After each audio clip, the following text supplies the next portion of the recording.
LEGO has released thousands of sets over the years, but every once in a while a set comes along that fans look back on and think, why didn't I buy that set when I had the chance? So today we're counting down the top 10 LEGO sets that everyone regrets not buying. There are some all-time great LEGO sets on this list, so let's dive into it. Starting off the list, we have one of the most infamous battle packs ever made, the Utapau Troopers Battle Pack. Retailing for just $12 back in 2012, this set came with 4 exclusive Phase 2 212 clone troopers. Today, just one of these clone troopers will cost as much as the original set did. Fans definitely regret not army building when they had the chance, because if you want a squad of these clone troopers now, you'll be paying much higher prices. And besides that, the clones back then were somehow a lot better than the clones that are made today. No helmet holes, and the printing is so much better. I mean, just look at these minifigures, in particular the airborne clone troopers, they look absolutely incredible.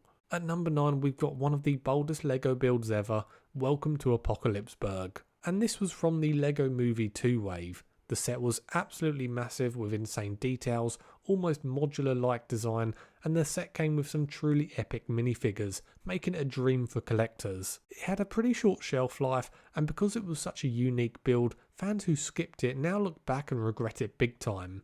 It's one of those sets that feels like it's never going to be made again, which only adds to the regret factor. Coming in at number 8 is the Simpsons house. A full interior was included, every iconic room from the show, and it came with the entire Simpsons family. There are so many cool nods and references to famous Simpson episodes that this is a real must-have for those who grew up watching The Simpsons in daytime TV, which is quite a lot of people. The set is large, spacious, yet highly detailed, and it's just amazing overall. And of course those Simpsons minifigures with those moulded heads are just incredible. Today, Simpsons fans and LEGO collectors alike regret not grabbing it when it was still available, because its aftermarket price is now sky high. It's a classic example of a set that looked fun at the time, but turned into a holy grail set once it retired.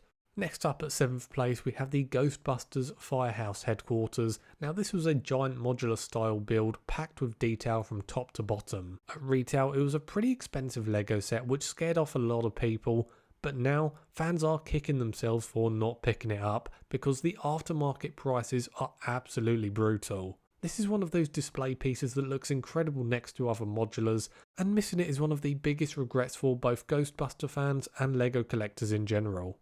At number 6, we have the Tower of Orthanc from the Lord of the Rings theme.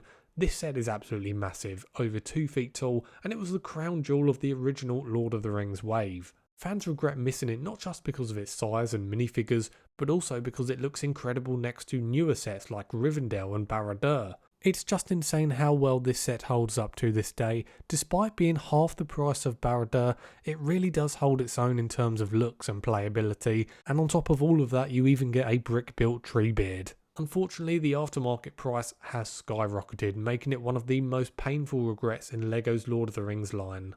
And speaking of Lord of the Rings LEGO sets, number 5 goes to Battle at the Black Gate. This set includes one of the most desired minifigures in the entire theme, Gandalf the White. The gate build itself was small but still pretty cool, but the minifigure lineup is really what sold people on this set. You got characters like the Mouth of Sauron, Aragorn, Gandalf the White, and 2 Mordor orcs. The set didn't have the longest time on shelves, and when you pair that with the fact that this is such a great cheap playset and it comes with amazing minifigures that have never been remade since, like Gandalf the White and Aragorn in his Gondor armour, you can see why fans have really come to regret not buying this LEGO set.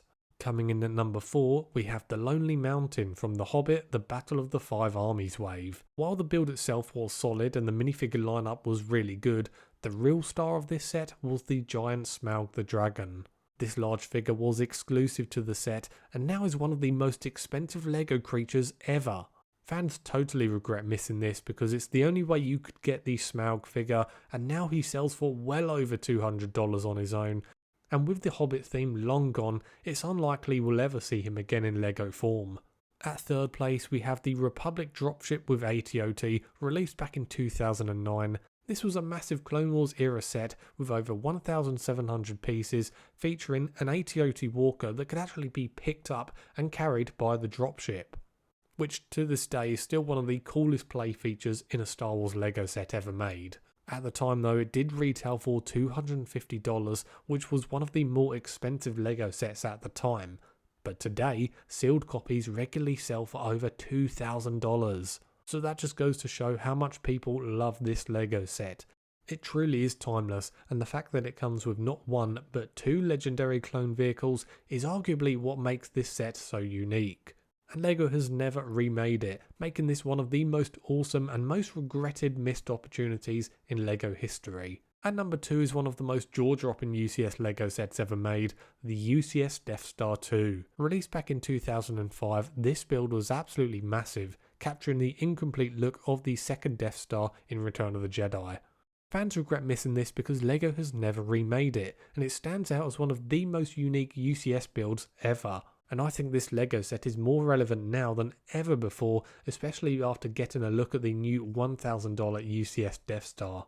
And I think that has made people look back retrospectively and look at how good Lego sets like the UCS Death Star 2 really were for their time. And finally, in at first place, we have the set that everyone regrets missing, the Upside Down. It featured the Buyer's House and the Upside Down mirrored beneath it, complete with all the main characters from Stranger Things. It was the perfect mix of a fun playset and a beautiful looking display piece, and it retired way too quickly. One thing I have to mention is how cool the box is for this Lego set, with the Stranger Things logo both at the top in the usual place, but also upside down at the bottom. It's just a really cool little detail, and it's an incredibly unique Lego set based off one of the best TV shows from the past 20 years or so, and it just left shelves far too soon, and now it's one of the most wanted sets currently on the aftermarket. And what with the popularity of the show actually gaining traction over the last few years, this set is only going to become more and more desired by Stranger Things fans. So expect this set to keep getting more expensive. So if you're thinking of grabbing this, then I would hurry, because when the final season is aired in December, prices will likely hit a record high due to the high demand and low supply.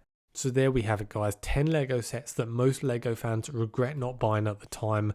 If you have enjoyed this video, be sure to hit that like button, subscribe to the channel as it really does help the channel out, and have a great day.